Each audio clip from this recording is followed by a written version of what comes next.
Huawei Mate 20 Pro sold out during first round of sale on Amazon. Huawei has announced that Huawei Mate 20 Pro, touted in the media reports as the king of smartphones, has sold out completely during the first round of sale on Amazon.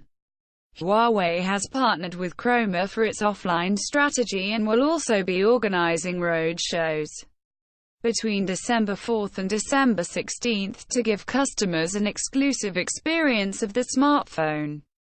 OnePlus 5G phone to be among the first with a Snapdragon 855. OnePlus has announced that their unnamed 2019 flagship will be among the first smartphones to use the Snapdragon 855 chipset, with help from UK-based carrier E.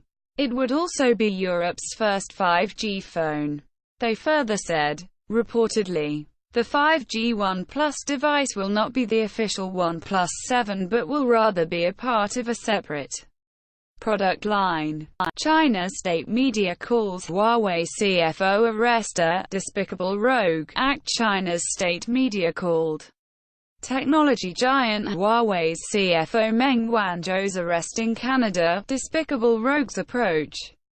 Obviously, Washington is resorting to a despicable rogue's approach as it cannot stop Huawei's 5G advance in the market, newspaper Global Times said. The US is trying to do whatever it can to contain Huawei's expansion in the world, China Daily said. More than half the world will be online by year-end, and the UN Agency for Information and Communication Technologies, ITU, has said that 51.2% of the world's population, or 3.9 billion people, will be using the Internet by the end of 2018. Developing nations went from 7.7% Internet use in 2005 to 45.3% in 2018.